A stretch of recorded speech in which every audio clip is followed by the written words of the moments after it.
Hello बच्चों, let's read out the question first. The forbidden energy band gap in conductors, semiconductors and insulators are Eg1, Eg2 and Eg3 respectively.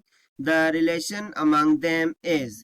So basically यहाँ पर conductor, semiconductor and insulator की energy gap के बारे में बात हुई है और हमें बताना है इनके बिटवीन में रिलेशन क्या फॉर्म होता है। तो चलिए स्टार्ट करते हैं हम सॉल्यूशन से। But before of it, let's talk about the key concept which we are going to use here for this question. So इसमें किसकी बात हुई है? एनर्जी बैंड की, right? So हम उसी का कॉन्सेप्ट यहाँ पर लगा देंगे, that is energy band theory. ठीक है, एनर्जी बैंड थ्योरी। तो सबसे पहले मैं यहाँ पर एनर्जी बैंड की यदि बात करूं फॉर कंडक्टर, ठीक है, यदि हम बात करें एनर्जी बैंड की for conductor, so basically energy band में होता क्या है, दो तरीके की बैंड्स होती है। एक होती है कंडक्शन बैंड, दूसरी होती है valence band. And in conductors energy band और कंडक्शन बैंड दोनों एक दूसरे को क्या करते हैं, ओवरलैप करते हैं। सो बेसिकली ये अपर वन होती है कंडक्शन बैंड और ये लोअर वन होती है वैलेंस बैंड। सो बेसिकली ये कंडक्टर की सिचुएशन है, ठीक है, कि उसमें कंडक्शन बैंड और वैलेंस बैंड एक दूसरे को क्या करते हैं, ओवरलैप करते हैं। ठीक है, सो ओवरलैप कर रहे हैं। सो बेसिकली इनके बिटवीन में ज्यादा कोई गैप तो होगा ही नहीं, इनफैक्ट गैप होगा ही नहीं। ठीक है, ये कंडक्टर के बारे में हो गया। Now if we talk about the semiconductor, ठीक है, यदि हम यहाँ पर बात करें सेमी कंडक्टर के बारे में, सो सेमी कंडक्टर में कुछ केस इस तरीके से होता है कि ये हो जाएंगी कंडक्शन बैंड। ठीक है, इसको मैंने ड्रॉ कर दिया, ये हो गई कंडक्शन बैंड, और इसको मैंने ड्रॉ कर दिया वैलेंस बैंड।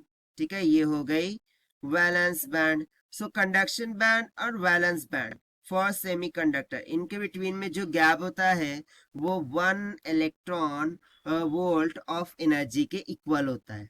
ठीक है, अब उसके बाद हम यहाँ पर बात करेंगे इंसुलेटर की। ठीक है, सो इंसुलेटर के लिए मैं यहाँ पर राइट डाउन कर रहा हूँ, दैट इज फॉर इंसुलेटर।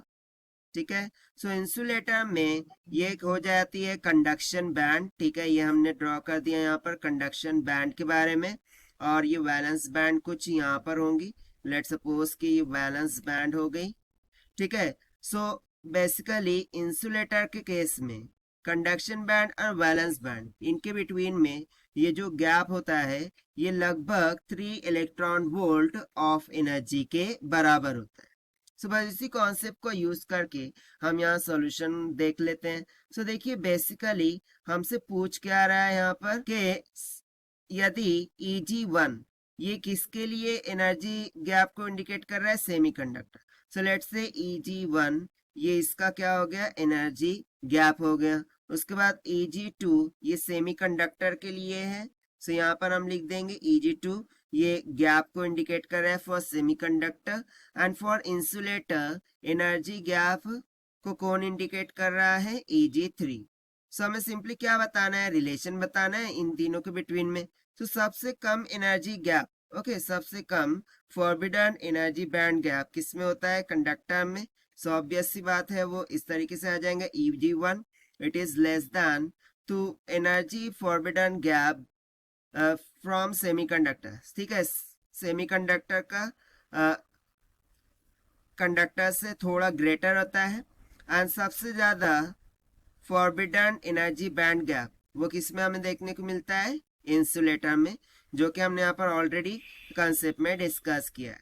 अब देखिए यही हो जाएगा हमारा रिक्वायर्ड आंसर जो कि हमसे पूछा गया था। And this we have solved by using the concept of energy band. Now let us take the option. So option B will become correct. So this is the required solution. I hope you understood well. Best of luck. Thank you.